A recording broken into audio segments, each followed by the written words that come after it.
This is the model that I have prepared here for analysis and design. So after importing the beam center line plan, the next thing that I have done, I have defined the various material properties such as M20 concrete and Fe500 and Fe415 steel. After defining the material properties, what I have done is I have defined the section properties. Here in the beam segment, I have defined two different type of section. One is 250 by 600 and another is 150 by 300. This 150 by 300 is for the secondary beam. And after in the column section, I have defined two different type of section, that is 250 by 600 and 300 by 600. Anyway, in this model I have assigned only 250 by 600 model section actually. After the frame section, what I have done, what I have defined in the slab section is 125 mm thick slab for the general purpose, and for staircase this 200 mm thick slab, and for overhead water tank also it is 200 mm thick slab that I have defined and modeled here. And in the wall section, I have defined three different section sizes. One is 250 mm thick, another is 300 thick, another is 600 thick. Though anyway I have only used 250 mm thick slab and 600 mm thick wall actually. So now after defining the section properties, what I have done, I have completed the modeling of this mathematical model with these sections here. And after completion of the this mathematical model preparation, what I have done, then after modeling I have released the beam section. I have released the beam. I have released the end moment for the secondary beams. If we see here, you can see I have released all the end moments for the secondary beams and the simply supported end of any beam. This is the terrace slab, and then this is the sixth floor slab. All are similar type of slab, similar type of floor actually. Here here also this beam to be released. So for releasing this beam, what I will do, I will select this beam, I will go to the assign frame and release or partial fixity. Here I will release the M22 and M33 bending moment for both the ends to release that end moment of that beam.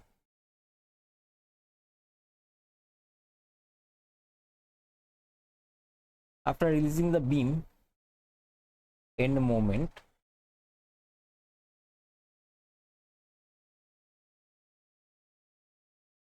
the next thing, that is the load pattern and definition of defining and assigning the dead load and live load. So for defining the dead load and live load, I will go to the load pattern here. Here you can see that I have defined dead load, live load, earthquake and wind load. Anyway, dead load and live load will be defined by default here by the program. In the dead load segment here, self weight multiplier is all 1. That means the self weight of any structural element will be automatically calculated by the program using the section sizes that I have defined and the density of material also that I have defined in the definition menu for the material and the definition menu for the section sizes. Then live load. For assigning the dead load and live load in the shell element, that is for the slab, what I have defined shell uniform load set here, that is general. This is dead load 2 and live load 2 here. This is for LMR load, lift machine room. For that, dead load is 20 kN per meter square and live load is 0.75. This 0.75 for as per IS 875 part 2, not usable areas actually. For the lobby, what I have defined, dead load 2 and live load 3. because in the lobby there will be more people will gather than the bedroom or kitchen. For OHT, anyway, the dead load is 15 kilonewton that I have considered, and live load 0.075. Anyway, this load for the OHT and the LMR, that will be that to be calculated separately. Okay, for staircase also, for stair slab dead load I have taken 3 kilonewton. For the extra load for the riser and weight of the riser and tray for railing and for the floor finishes etc, for this I have considered 3 kilonewton, and for live load also I have considered 3 kilonewton because this is the general area. For the terrace, I have considered 3 kilonewton because for the waterproofing work that will be done at the terrace level. Live load also 3 kilonewton, and for WC dead load 3 kilonewton and live load 2 kilonewton. Dead load 3 because of the sunken slab, to filling the sunken slab, and for piping works for the water closets and the shower and other purpose, and for filling the sunken waterproofing I have considered the 3 kilonewton. So now after defining shell uniform load set, I have assigned that also in the shell element. What we can see here,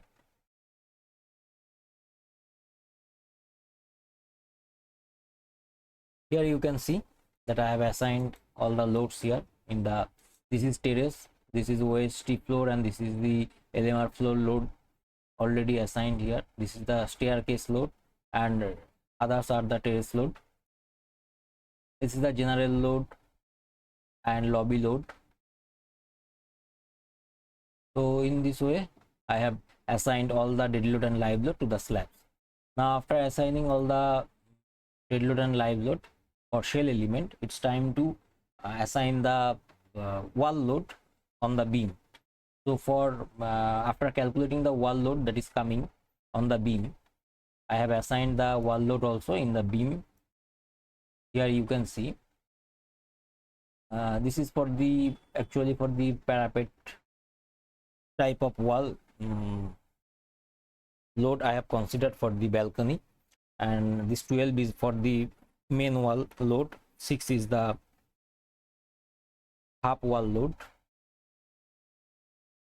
Here this is 250 mm thick, here this is 125 mm thick wall. So the secondary wall load that is coming in on the secondary beams, that also I have considered. This is 8.1. So here you can see all the live load, all the wall load I have considered for the beam. If we see the 3D view, here you can see a UDL type of load that I have assigned on the beam that the program is showing here. So after that, after defining the dead load and live load,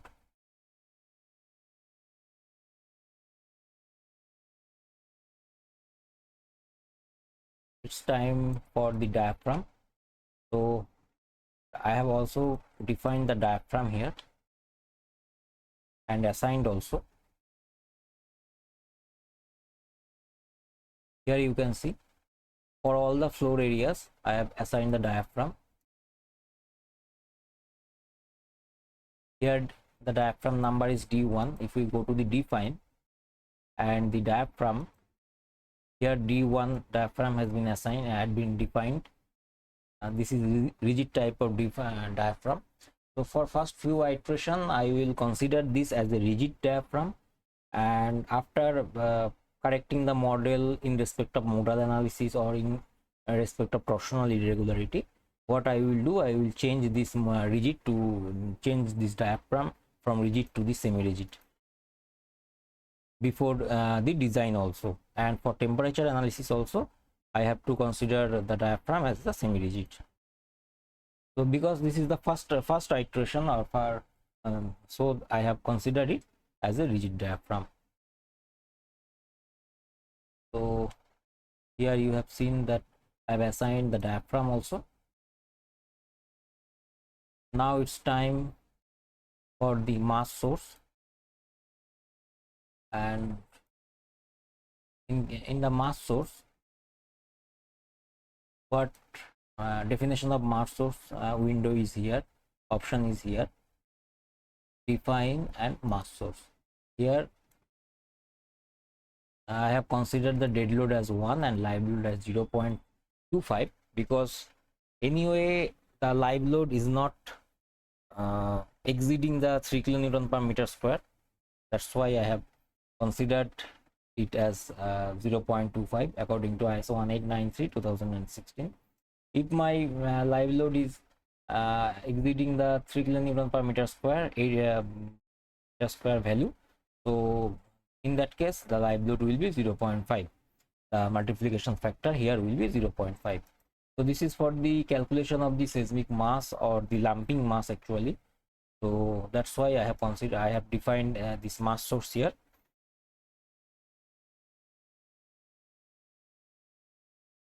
So after defining mass source, then support restraints, you can see in the 3D view also. These all are the fixed joints at the base. All are the fixed joints. So here you can see assign joint and restraints. Here the fixed restraints, hinge, roller, and no supports. So I have already assigned all the support joints as the fixed support. If we go to the base,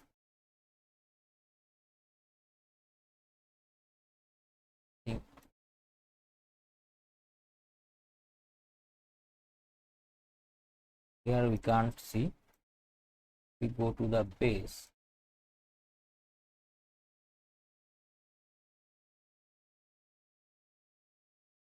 here you can see that all the joints are the fixed joints. So these are the support restraints. Then P delta is secondary bending moment, that also I have defined P delta option here. This 1.5 multiplication scale factor as per the Etabs analysis reference manual. Anyway, in IS 16700 code for the high-rise buildings, that code has prescribed the value for the P delta analysis also. Anyway, for this time I will go with this 1.5 scale factor.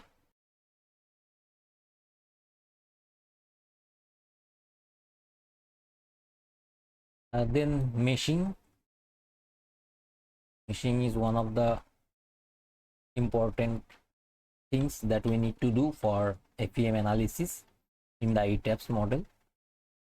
So scale analysis mesh, here you can see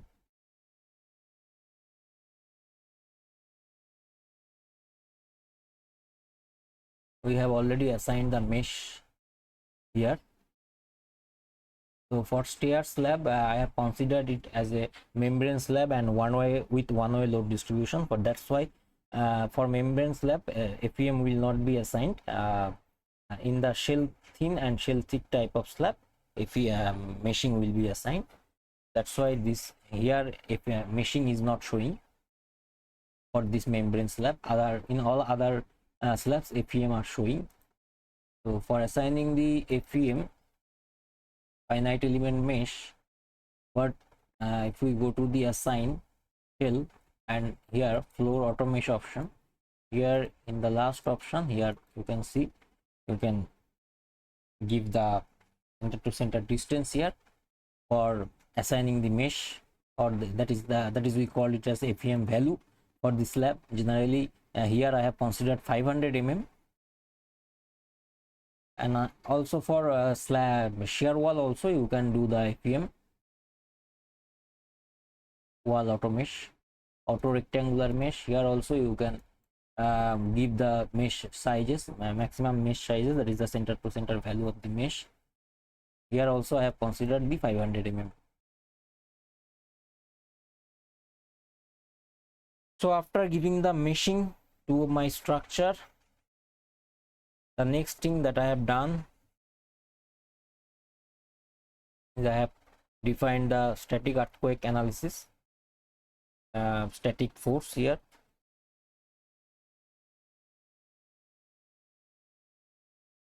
So for defining the static earthquake force in the load pattern is Ex.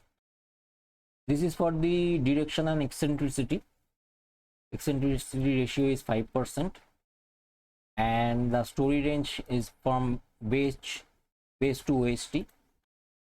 This story range is for the calculating the lumped mass that will be acting on each float. So we have to consider the base from base to the top floor here, and the response reduction factor here I will consider it as 3. I will not consider it as 5, and because this is a ordinary building, not the SMRF building, special moment resisting from the frame building. This is not the SMRF building, this is the OMRF building. That's why I'm considering here it is 3. And the seismic zone factor, it is under the zone 3 as per IS 1893 and 2016. This is as per that code, it is zone 3. Site type will be type 2, and importance factor it is 1, and the user defined time period that I have calculated already here, and I have put this value over here. So same way for UI also, here it will be 3, and this will be zone 3.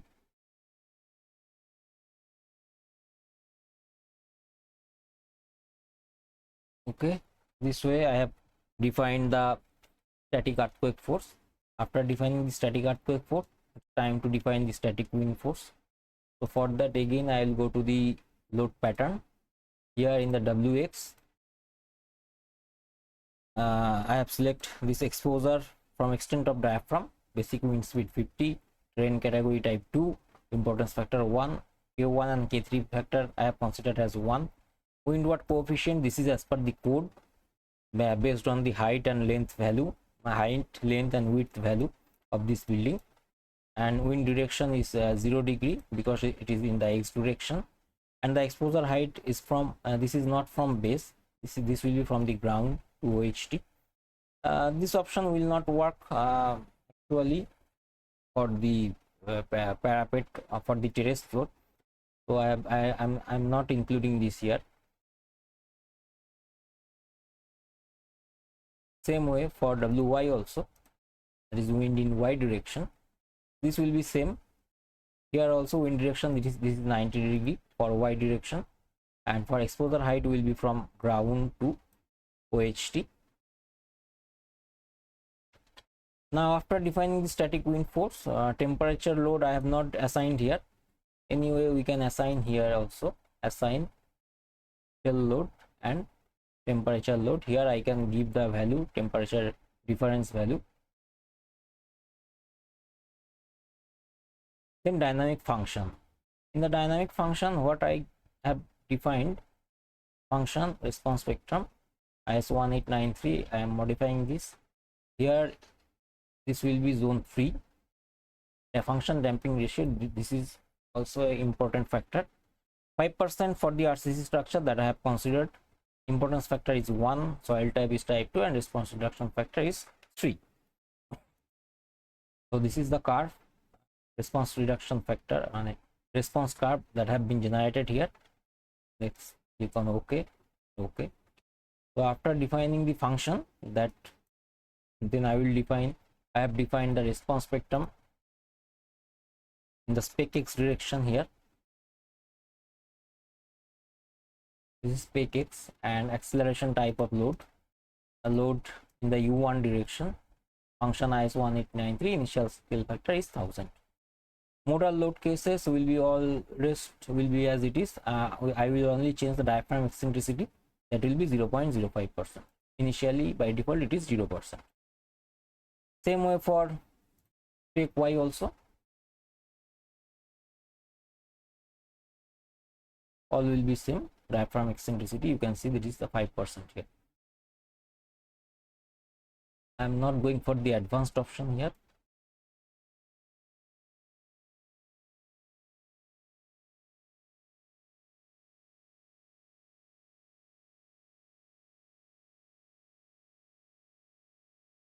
Now I will check after I have assigned the dead load, live load, static earthquake load, static wind load, and the dynamic earthquake load in the form of response spectrum function.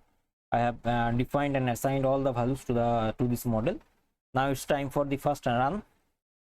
Before that, I will check the model. For checking the model, I will go to the analyze and check model here. I will select all the things and will go for the checking.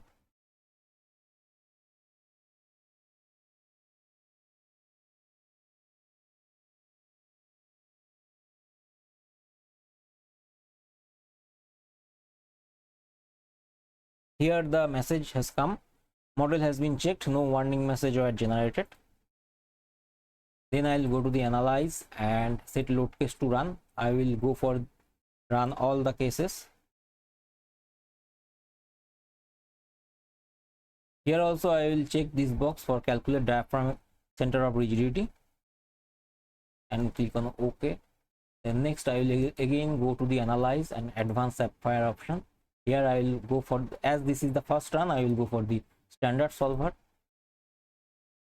Now it's time to run the analysis and for checking all the things. So I will play this button, run analysis.